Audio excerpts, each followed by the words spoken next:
But when we start to think of what we did at the start of this course in terms of assignment 1, do you recognize this drawing which I'm trying to work out? This? The 4 quadrants. So, in essence, a lot of students are asking, what's the problem, what's the problem, what's the problem? Well, this, in a sense, is the problem. Okay, so what's actually happening is that regardless of whether you're looking at the problem from the 2, we've already given you the 2 quadrants, yes? Social relativism plus objectivism, yes? So you've already played this role and this role here. You've already done it. Okay, so what we are asking you to do is to think, what is the problem with this company? And I've deliberately drawn it like this because the problem with the company, very succinctly, is that in the design of whatever risk scenario, that's not worked. We are not saying that the company doesn't have a risk framework. What we're saying is that whatever framework they're using is too functional.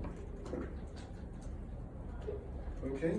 So the problem over here is that the companies are simply not considering the complete picture. That's the succinct problem. Whatever risk framework they're using, whether it's anything to do with reputation, it's done in a very superficial, functional way. Okay, so you might be thinking about reputation, so something is missing. So it's not as if facilitation doesn't exist. We know it exists. You've already done it. We know that it's not as if functionality doesn't exist. We know it exists. You've already done assignment 1.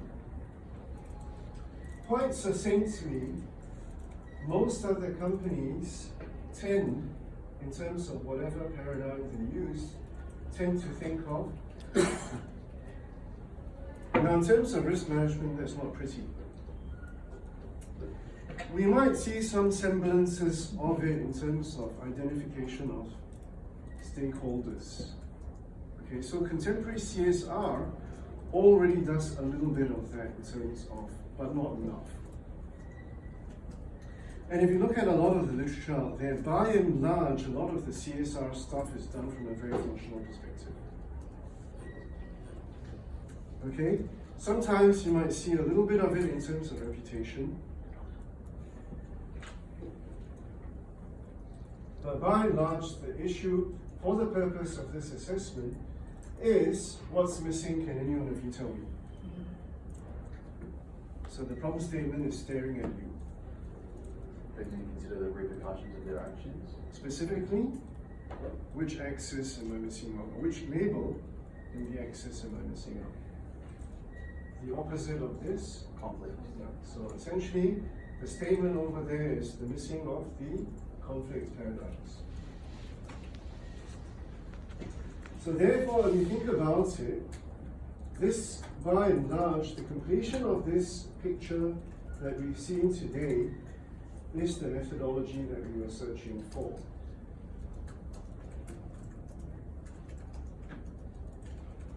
Okay? So, in other words, the methodology is now the inclusion of the conflict paradigms, which in this case would be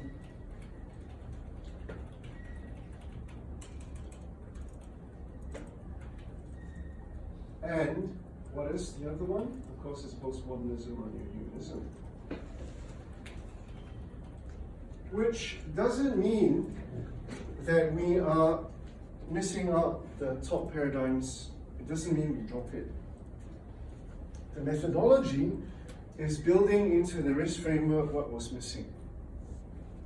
So the risk framework, funnily enough, looks like this picture. So if you have the holistic picture, then you kind of know that you are getting a pretty well-rounded view of the entire situation. So if I were to borrow the arrows again, in terms of a word picture, what we are doing is we're using neo-humanism and radical structuralism to build on what is a functionalist system. Okay, so if you ignore this error, so it's kind of using, which is one of the reasons why in the assessment I specifically said develop a risk framework. So some of you might be asking, why am I adopting a very functional paradigm when I thought we were trying to bring in conflicts? What we're doing is we're trying to put you in front of companies in the future, and by and large what we are doing is we're building in and adding the conflict paradigm into the functional frameworks. So if you start to look at it, your proposal, funnily enough,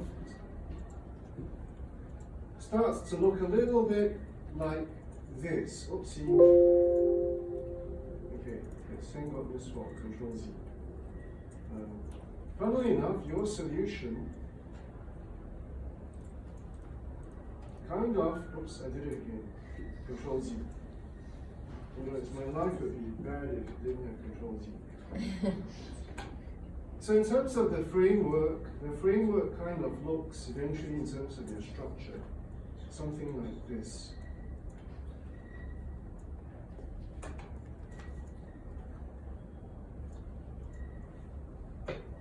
So it comes from that. Do you see what I'm saying? It comes from that. So what's actually missing over here is the facilitation. Have we missed it out? No.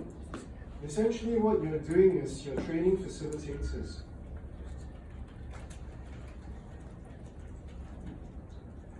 With these tools.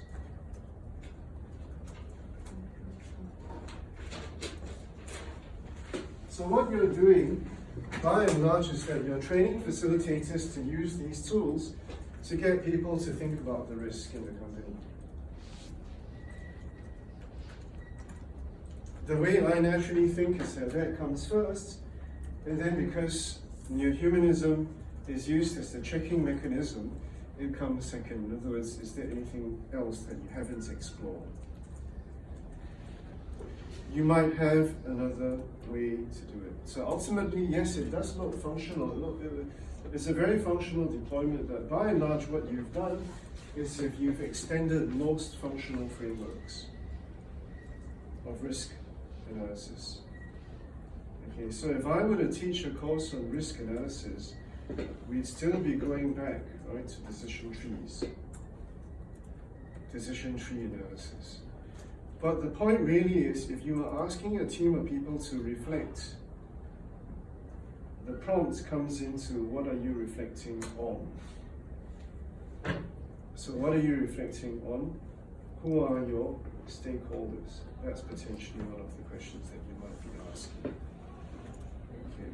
Who, by your solution, are you likely to disadvantage?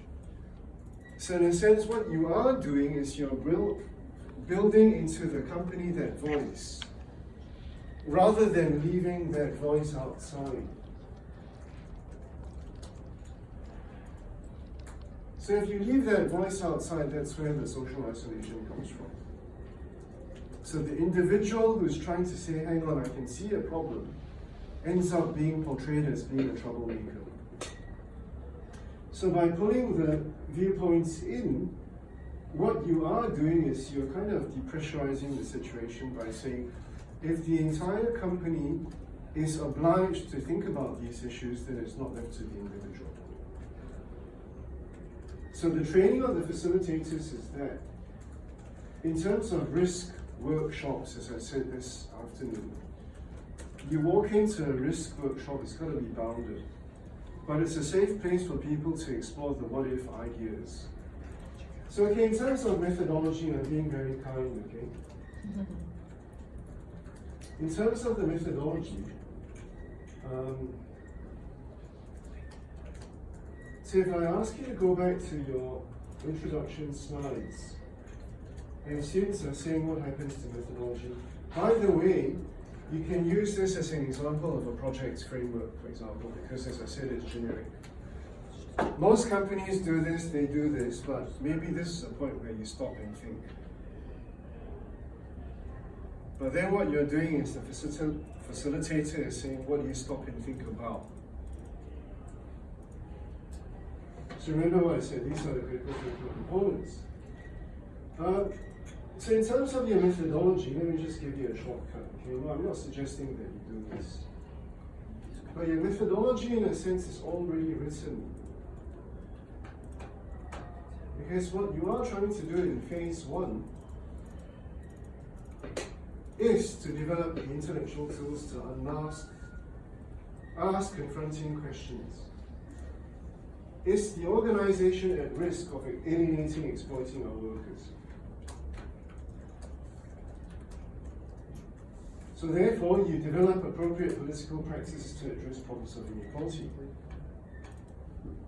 So then if I go back to the slide, the second bit of methodology is to open up alternative and possible interpretation. So therefore, in terms of the risk phase, what you are doing is to build in this and then this.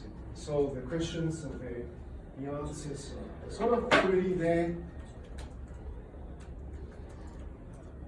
But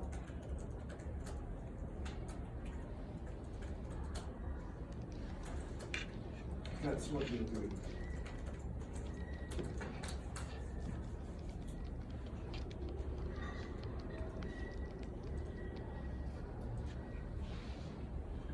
To ask confronting questions. Keith, is this in your video?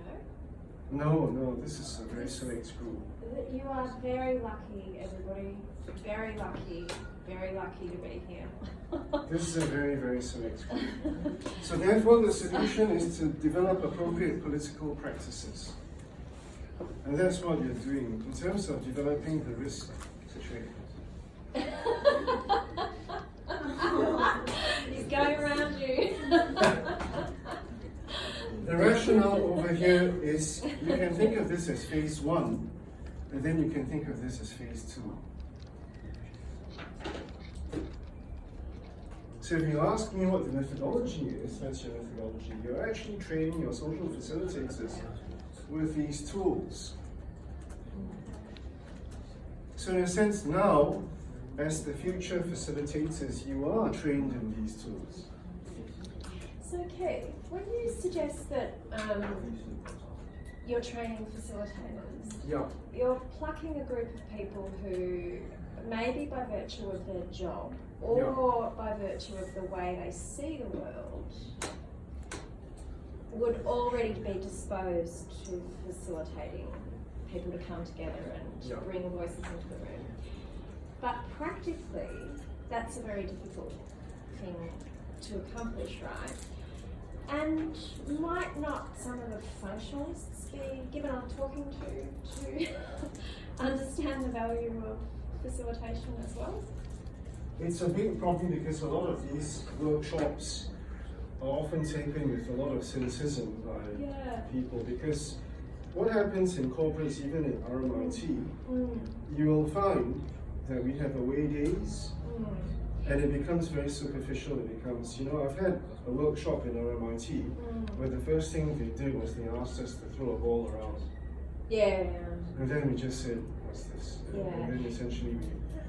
But students might also make suggestions about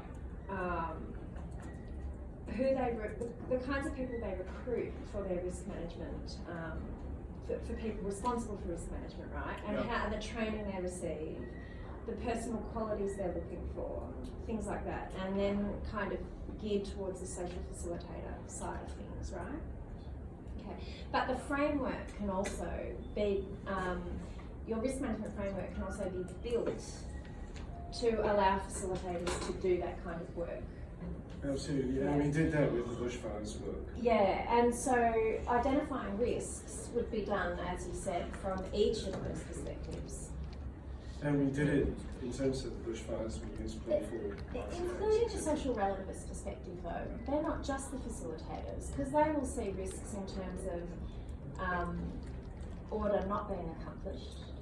Yeah. And it was the deliberate case to take people out of their comfort zone. So the safe environment to think about those issues and we do it because we walk into cinemas. Yeah. So in a sense, a lot of the students will say, isn't neohumanism a very bad paradigm for coming up with a solution? Yes, it is.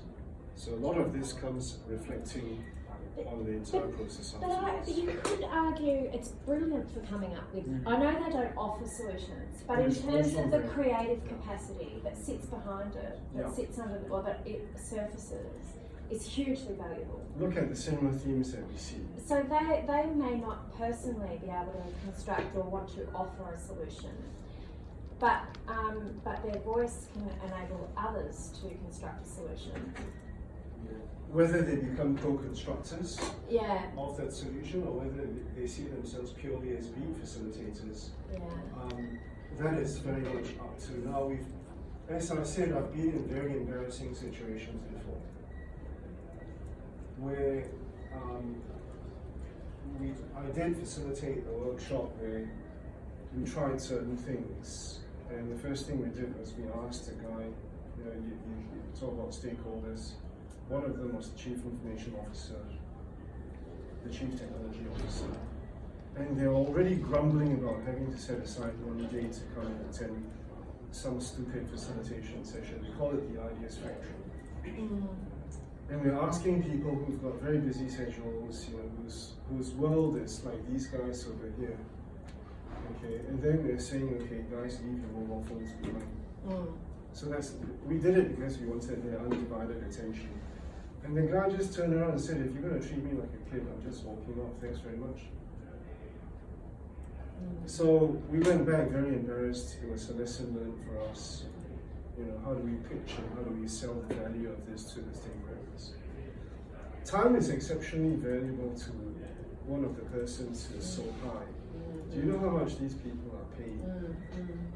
So a lot of the stuff you do has got to match that level of sophistication in business. So it's done in a very simulated environment.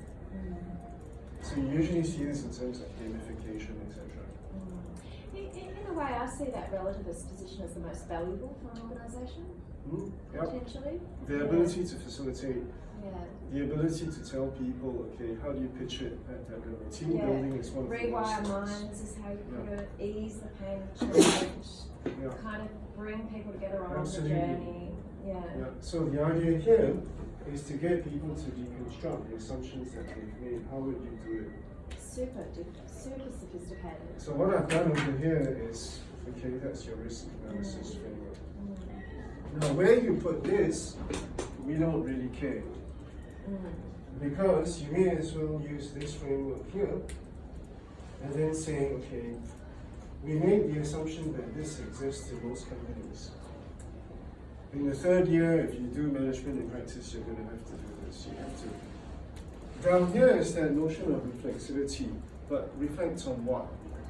So you can expand on that bit, and that becomes your methodology. So you really think that is a framework? It's pretty sophisticated. Some of the companies might below it sort of using something. They call it Ideas Factory.